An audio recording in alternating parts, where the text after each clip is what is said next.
Donc j'ai un arrière-grand-père, le grand-père de ma maman, lui il était forgeron. Et en tant que forgeron, il fabriquait des pièces pour les locomotives. D'accord? Et il était chauffeur de locomotive. Ce qui faisait que c'était une personne complètement autonome. C'est-à-dire que sa locomotive, il la connaissait, il la fabriquait.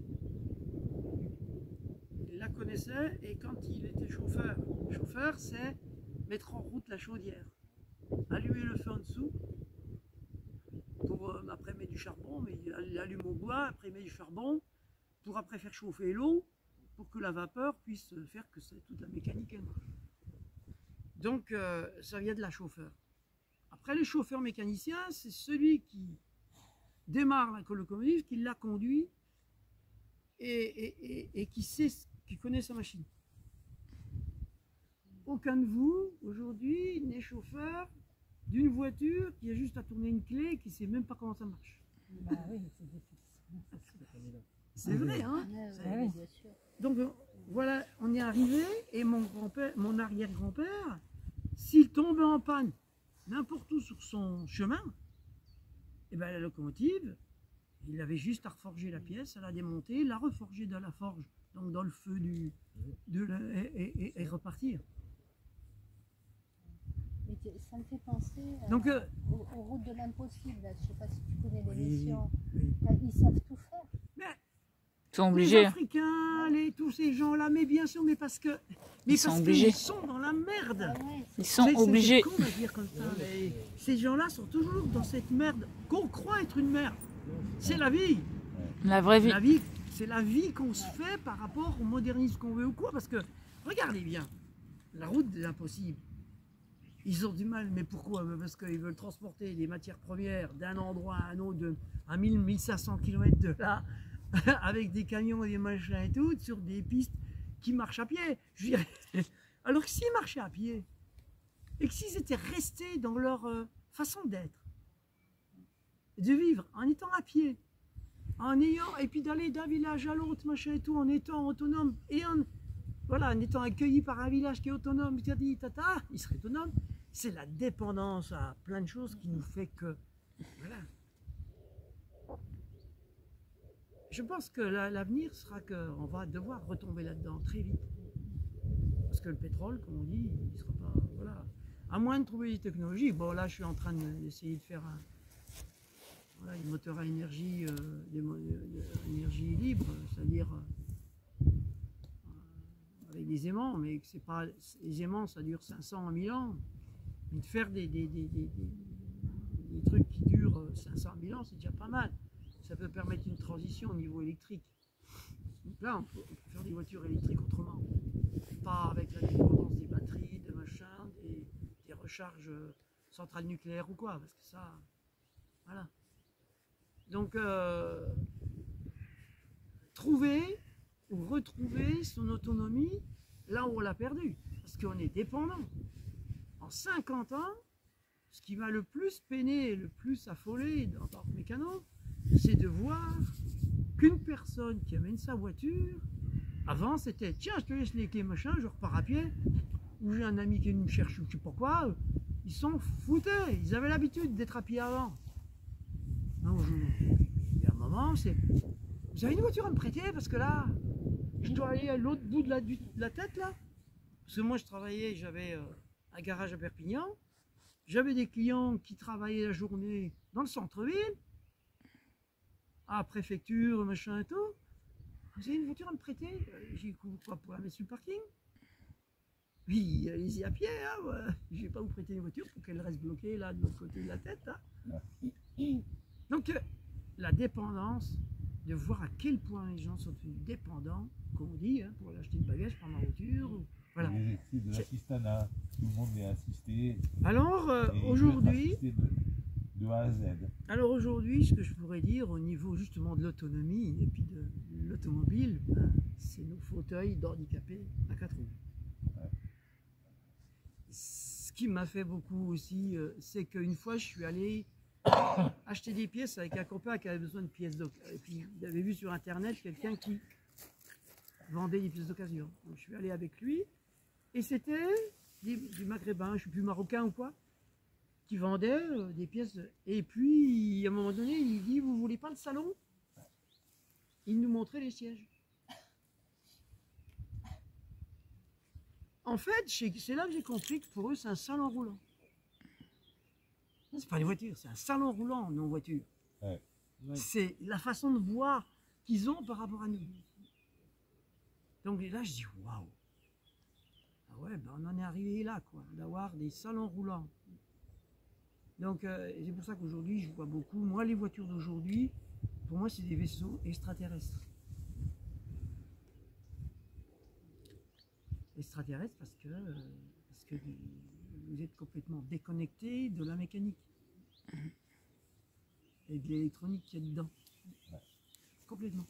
Comme le portable, personne, même moi, on est incapable de réparer nos téléphones. Hein? Ils préfèrent qu'on en achète un nouveau. Voilà. C'est ça. Donc on arrive dans ce côté de grande dépendance où, et donc de plus avoir de liberté. Ouais. Hein?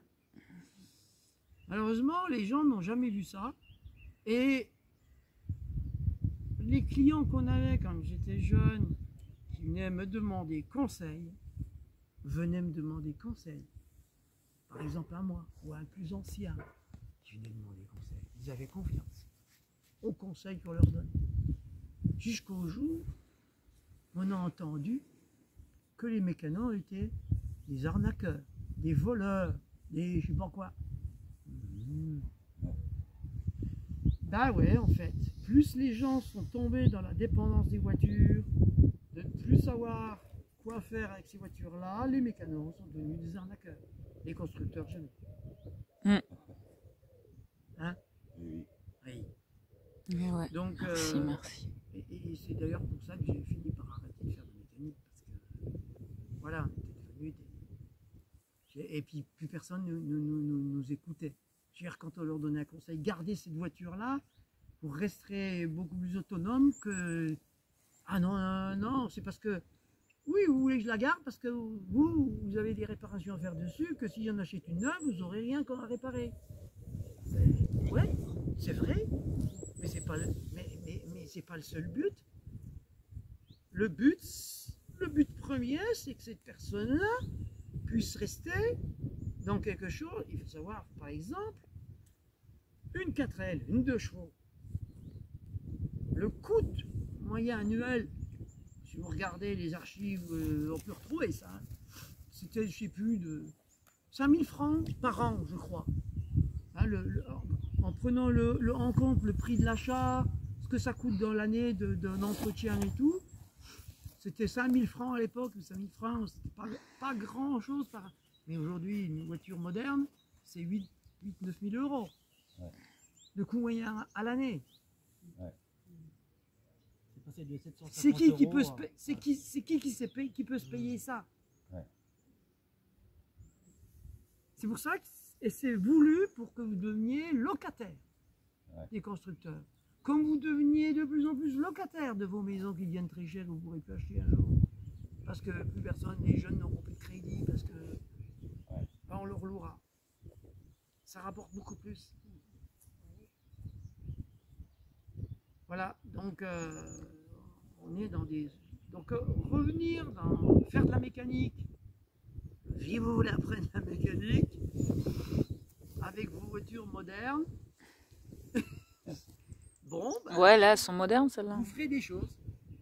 Vous pouvez faire un entretien classique, simple, et vous ne pouvez pas aller bien loin dans des réparations plus, on va dire, plus complexes. Mais bon, changer les freins. Quoique, vous avez des voitures aujourd'hui que même de démonter une roue avec les valves électroniques de pression de machin et tout, relié au machin, démonter une roue déjà devient, des fois il faut reprogrammer. Ah ouais, changer un pneu Mais crevé? c'est comme l'embrayage que j'ai fait à Johanna. Hein. J'ai fait Ah ouais, on peut plus embrayage changer un sur pneu. une Moi, je Céline peux changer un pneu, de ma et fille, bah là, on peut c'est plus. pas- D'accord. Je lui ai dit, oh là là, elle a acheté une voiture comme ça. Enfin bref, je sais plus qu'elle achète une, comme elle avait une 106 ou un truc qui est encore assez fiable. où on peut réparer, qui a un peu d'électronique, mais pas trop, mais une C1, donc j'ai dû lui faire l'embrayage. Parce que c'est en plus c'est une Automatique. vitesse mécanique, mais automatisée. C'est-à-dire c'est une voiture automatique, les passages de vitesse sont automatiques, mais c'est une boîte mécanique. Donc il y a une électronique, il y a un ordinateur, c'est une intelligence artificielle. Hein. Les voitures d'aujourd'hui, c'est quand même de l'intelligence artificielle. C'est vendre un jour où vous aurez des voitures où il n'y aura plus de chauffeur. Eh oui, Bah oui. bon, faudra monter Plus dedans, d'autonomie. avoir confiance. Moi je suis monté à Paris, j'allais au Mexique ou en Argentine, je ne sais plus. On arrive à l'aéroport de Paris. Bon, il y a déjà de ça, c'est les années 90. Hein. Puis il y avait un tramway, mais et je rentre dedans, les portes s'ouvrent, on rentre dedans. Putain, je l'ai vu qu'après, il n'y avait pas de chauffeur. On te il y a là des haut-parleurs, tout, puis ça t'amenait, bon, c'était sur rail, ça va. Mais il n'y avait plus de chauffeur dedans. Ça fait bizarre. Donc, et en fait, voilà, on va vous amener à être consommateur de moyens de transport sans que vous soyez conducteur. Donc, cette voiture, j'ai pu démonter, donc changer l'embrayage, mais ça ne marchait pas. Il a fallu reprogrammer. Avec un j'avais changé le disque d'embrayage et qu'il fallait reprogrammer pour qu'elle puisse fonctionner. Lui dire qu'elle avait un disque d'embrayage neuf.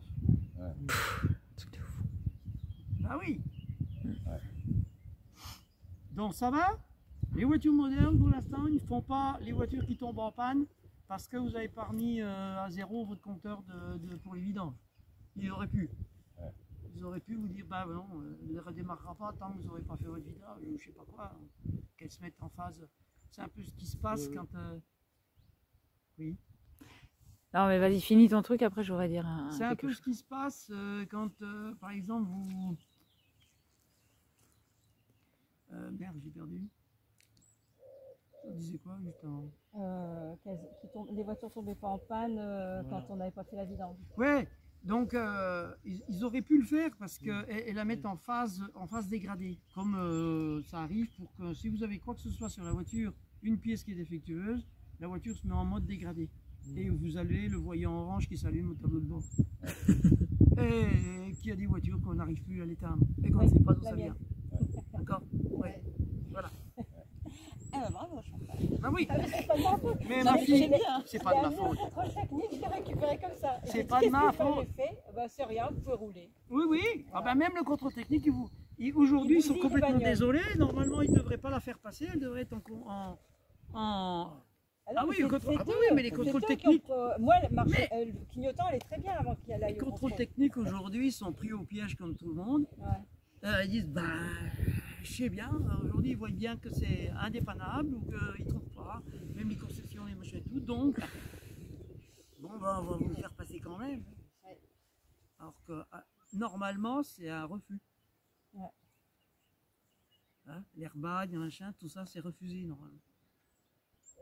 Donc ça veut dire qu'au prochain contrôle, ils vont me dire non, alors que c'est eux qui me l'ont provoqué la panne. C'est gratuit ça. Ouais. Ouais, on est dans un Vous monde. savez, là, moi, pour l'espace là, le jeune qui est venu avec cet espace phase 4, il est venu en roulant. En mode dégradé, mais en roulant. On a fait venir un gars qui a, lui, le matériel pour lire dans tout le listing de ce qu'il y a dans l'ordinateur, de panne et de machin. Il a voulu effacer des codes, erreurs, des machins et trucs pour voir ce qui revenait. Donc il efface tout et il fait on va redémarrer et voir qu'est-ce qui reste en panne. Parce que des fois il y a des trucs intermittents, donc il s'efface et qui ne revient plus. On n'a jamais pu redémarrer. Hein. Et chez Renault, il a été chez Renault, ils ont branché l'appareil. Quand ils ont vu la liste de ce qu'il y avait, ils ont dit, monsieur, ça va vous revenir beaucoup trop cher. La voiture, il y a pour au moins plus de 6 000 € de réparation. On n'y touche pas, on redébranche tout parce que sinon. Et sinon, elle aurait fait ce qu'elle a fait là. Voilà. Et la manie de l'électronique, c'est un peu. Il y a 3 mois, mon pare-brise qui avait une petite fissure, poum. Oui. Je vais chez Carglass à Perpignan. Il me change le pare-brise, bon, tout ça. J'ai attendu. Je n'ai pas demandé qu'on me prête une voiture pendant 2-3 heures. J'ai attendu. Bon, comme tu disais, j'ai attendu. 2-3 heures. Je n'ai pas leur demander de... Ils me rendent la bagnole, je repars. Et sur la route, elle se conduisait bizarrement, ma bagnole. C'est parce qu'ils m'avaient réinitialisé toute la bagnole. Oui.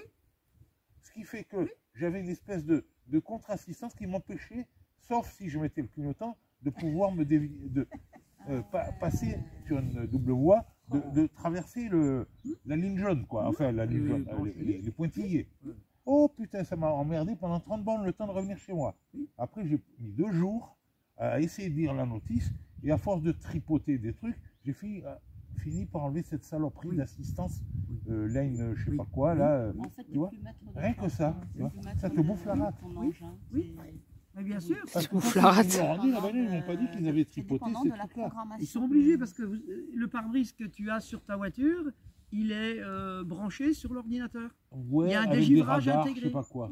Oui, il y a des radars, Voilà. il y a de machin, Bon. et il y a des dégivrages intégrés dans le pare-brise. Ouais. Oui, c'est Voilà. des pare-brise électroniques. Mais ils m'ont pas dit ça. Comme vous voyez par exemple sur des... dans les films de science-fiction, vous voyez des écrans où on voit des images et tout, puis il n'y a pas d'écran. Ouais. D'accord? C'est transparent. Ouais. Ils veulent faire ça avec les pare-brise, c'est-à-dire bientôt, ce qu'ils veulent faire, c'est le GPS sur le pare-brise. Ouais. Des trucs comme ça, c'est-à-dire des pare-brise. C'est là que tu as l'impression deviennent qu'ils hyper- voudraient presque que ça Oui. soit la bagnole qui se conduise toute seule, quoi. C'est ça, bah, c'est l'objectif. Ils n'ont rien à faire avec ton un volant. tableau comme un ordinateur. Voilà, Tac, tableau de avec bord, des il est sur le machins, voilà. pare-brise. Ouais. Ah, tactile, Ouais. avec des apparitions, comme dans les films d'anticipation. Voilà. Eh ouais. Ouais, ouais. Mais ça m'a Non. surpris, hein. Je Oui. ne m'y attendais pas, ça. Je la connaissais pas, celle-là, c'était nouveau. Et ils sont obligés de réinitialiser, donc, mais ils ne savent pas ce que ça fait. Ouais. Ben, la preuve. Au retour, je pouvais Oui. pas. Je pouvais pas changer de fil. Eh ben, c'est un peu comme sur la voiture. Pas changer de fil, quoi. Dan. Ouais. Bon, je l'ai pris parce qu'il voulait que je lui change l'embrayage, et en fait. Mais moi, parce qu'il a une direction électronique, assistance électrique. Ouais. C'est plus de l'assistance mécanique, hein, c'est l'assistance électrique. Par moment, vous n'avez plus de direction. En roulant. Ouais. Mais c'est dangereux parce que si on s'y attend pas dans un virage ou quoi, que le volant, ça peut être dangereux et j'aime pas ça du tout, moi. Hein. Et ils ne savent pas d'où ça vient, personne ne sait d'où ça vient. Donc, tous ces véhicules modernes, évidemment, parce que l'assistance électrique, pourquoi? Parce que comme ils veulent faire des voitures sans chauffeur, il va falloir que les voitures soient complètement électroniques, avec des assistances électriques. Tant que c'est une assistance mécanique, c'est toi qui tournes le volant et qui est assisté par une pompe hydraulique. Ouais. Mais la direction électrique, c'est l'électronique, c'est l'intelligence artificielle qui va la contrôler. Mais le problème, comme tu dis, hein, si c'est une voiture têtue, l'intelligence artificielle devient plus con que... il vaut mieux pas en avoir. Hein, c'est pour ça, des fois, moi, j'ai toujours été content de ne pas être trop intelligent, de savoir me débrouiller tout le temps et tout. Parce que quand je vois l'intelligence artificielle, si c'est d'être très intelligent, c'est devient très handicapant. Oui, c'est